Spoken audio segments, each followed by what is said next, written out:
BTV देख रहे सभी दर्शकों का स्वागत। मैं हूं लवदी बडियाल। बुलेटिन की शुरुआत करते हैं हेडलाइंस के साथ। आम आदमी पार्टी ने किया यूनिफॉर्म सिविल कोड का समर्थन। अमेरिका ने भारत को नाटो प्लस में शामिल करने की कवायद पर लगाई रोक। कर्नाटक के उप मुख्यमंत्री डीके शिव कुमार की एक टिप्पणी ने राज्य में पैदा किया अशांति का माहौल। तेलंगाना की राजधानी हैदराबाद के पास मिले 1000 साल पुरानी जैन मूर्तियां और शिलालेख। अब खबरें विस्तार के साथ। देश में इन दिनों यूनिफॉर्म सिविल कोड का मुद्दा चर्चा में है। मंगलवार को मध्य प्रदेश के एक कार्यक्रम में पीएम मोदी ने जिस तरह इसकी वकालत की और विपक्ष को घेरा, इसके बाद से इस मुद्दे पर हर पार्टी के विचार सामने आ रहे हैं। इसी कड़ी में आम आदमी पार्टी ने भी आज एक बड़ी बात कही है। आम आदमी पार्टी ने कहा कि वह सैद्धांतिक रूप से समान नागरिक संहिता के पक्ष में है, लेकिन जिस तरह से मोदी सरकार इसे लागू करना चाहती है उसके खिलाफ है।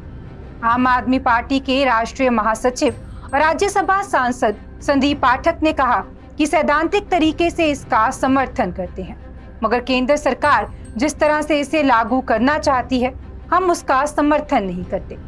संदीप पाठक ने कहा कि आर्टिकल 44 भी इसका समर्थन करती है कि देश में यूसीसी होना चाहिए, चूंकि ये मुद्दा देश के सभी धर्म संप्रदाय से जुड़ा हुआ है। इसे देखते हुए इसे लागू करने से पहले बड़े स्तर पर विचार विमर्श होना चाहिए।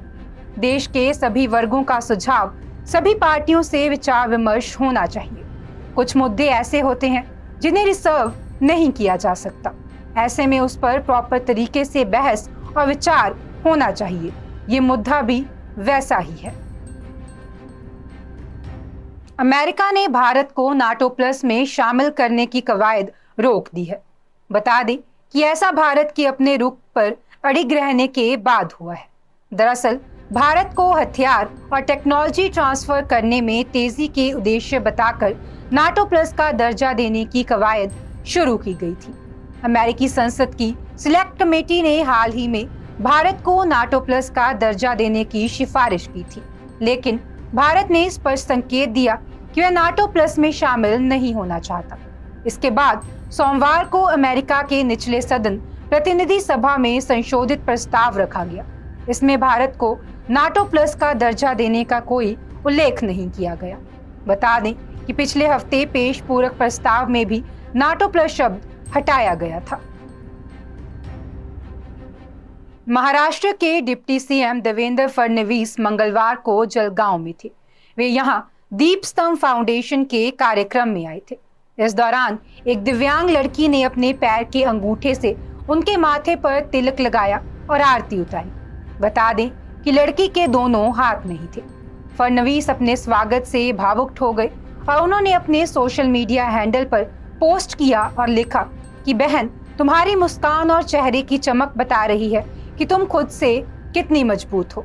उन्होंने आगे लिखा कि तुम्हें किसी के सहानुभूति की जरूरत नहीं, किसी की दया की जरूरत नहीं, कोई तुम्हें क्या हराएगा। तेरी हर लड़ाई में हम तेरे साथ हैं। देवेंद्र ने ट्विटर पर इस घटना के बारे में लिखा कि आज तक कई माताओं बहनों ने आशीर्वाद स्वरूप आरती की, तिलक लगाया।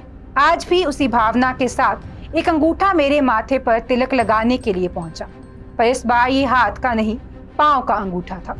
जीवन में आने वाले ऐसे क्षण झकझोर देते हैं, आंखों को नम कर देते हैं, पर सिर्फ कुछ पल के लिए, क्योंकि इस बहन ने जब मेरे माथे पर अपने पैर के अंगूठे से तिलक लगाया, जब उसने उन्हीं अंगूठों से आरती उतारी, तो उसके चेहरे की मुस्कान और आंखों की चमक में साफ नजर आ रहा था कि वो कह रही है कि कोई मुझे क्या हराएगा।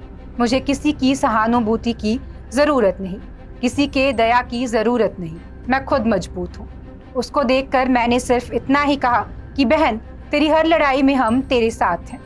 दीपस्तंभ फाउंडेशन की बात करें तो ये दिव्यांग, अनाथ और गरीब बच्चों के लिए काम करती है। इसका मकसद इन बच्चों को अच्छी शिक्षा उपलब्ध कराना है। बता दें कि फाउंडेशन इन बच्चों को कॉम्पिटिटिव एग्जाम्स की तैयारी करवाती है और उन्हें पर्सनैलिटी और करियर डेवलपमेंट की ट्रेनिंग देती है। बता दें कि यहाँ के कई बच्चे पढ़ लिखकर अच्छी जगहों पर पहुंच गए हैं। कर्नाटक के उप मुख्यमंत्री डीके शिव कुमार की एक टिप्पणी ने एक बार फिर राज्य में अशांति पैदा कर दी है। आमतौर पर मुख्यमंत्री सिद्धारमैया और डीके शिव कुमार के बीच सार्वजनिक तौर पर अनबन देखने को मिल जाती है, लेकिन डीके शिव कुमार की इस टिप्पणी से कांग्रेस पार्टी में अंदरूनी कलह का अंदेशा नजर आ रहा है। बता दें कि डीके शिव कुमार ने सिद्धारमैया के पिछले कार्यकाल के बारे में बात की है। केम्पेगौड़ा की जयंती के अवसर पर एक कार्यक्रम में विधानसभा को संबोधित करते हुए शिव कुमार ने कहा कि कई लोगों ने राज्य में टनल और फ्लाईओवर बनाने के सुझाव दिए।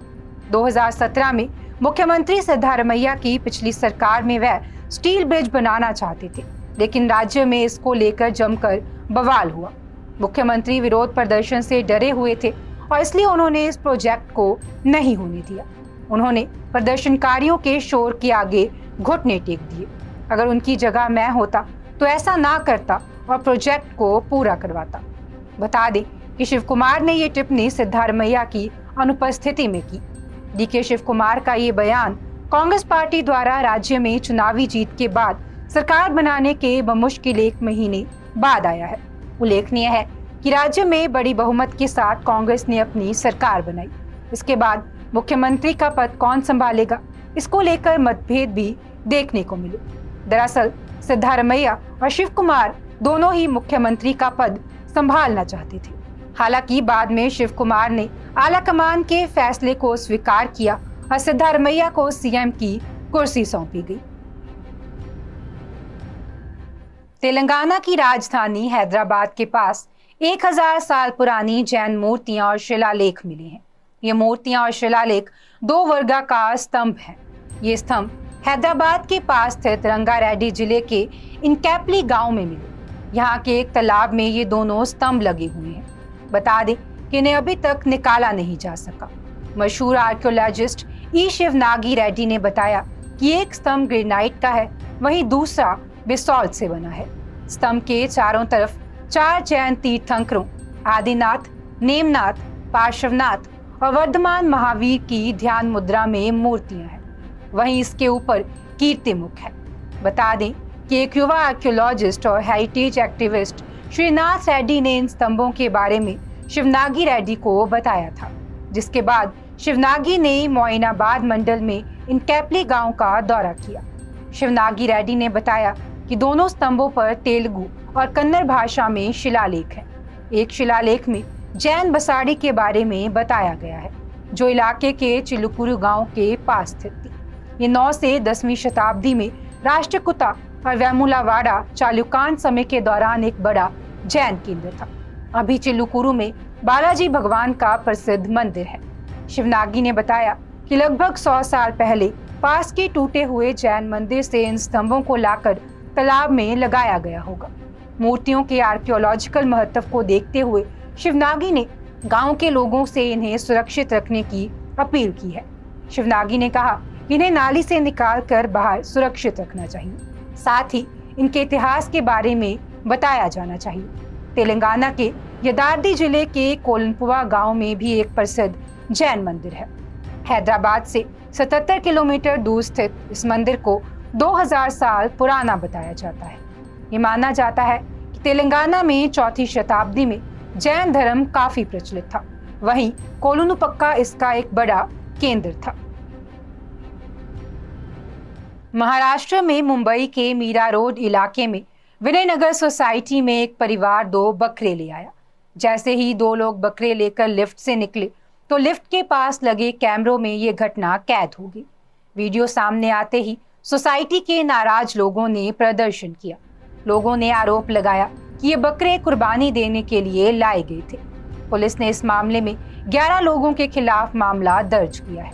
सोसाइटी के लोगों का कहना है कि सोसाइटी में नोटिस लगाया गया था कि बकरा लाने और कुर्बानी देने की इजाजत नहीं है। इसके बावजूद 2 लोग बकरे लेकर आए और लिफ्ट में उन्हें अपने घर ले गए। पहले तो लोगों ने बकरा लाने वाले परिवार से बकरा हटाने को कहा। उनका कहना था कि हम किसी धर्म के खिलाफ नहीं हैं, लेकिन फ्लैट में बकरे काटना सही नहीं है। सोसाइटी में बच्चे भी रहते हैं, कुर्बानी से उन्हें बुरा लगेगा। जब परिवार नहीं माना तो विवाद हंगामे में बदल गया। बता दें कि रात 11 बजे तक हालात तनावपूर्ण हो गए। लोगों को हटाने के लिए पुलिस को बुलाया गया, लेकिन लोग नहीं माने। इसके बाद पुलिस ने हालात काबू करने के लिए बल का प्रयोग किया और इसी बीच प्रदर्शन कर रहे लोगों और पुलिस के बीच हाथापाई भी हुई। हिंदू पक्ष का आरोप है कि पुलिस ने मुस्लिम पक्ष की बातें सुनकर हिंदू पक्ष और बजरंग दल के लोगों पर लाठीचार्ज किया। फिलहाल इलाके में भारी तनाव है। मौके पर पुलिस फोर्स पहुंची और दोनों पक्षों के लोगों को समझाने का प्रयास किया। पुलिस ने बताया कि नियमों के मुताबिक किसी फ्लैट में बकरे की कुर्बानी नहीं दी जा सकती। अगर कोई इस नियम का उल्लंघन करता है तो हम उसके खिलाफ कार्रवाई करेंगे। आज के बुलेटिन में इतना ही। आप देखते रहें BTV, be positive, be yourself.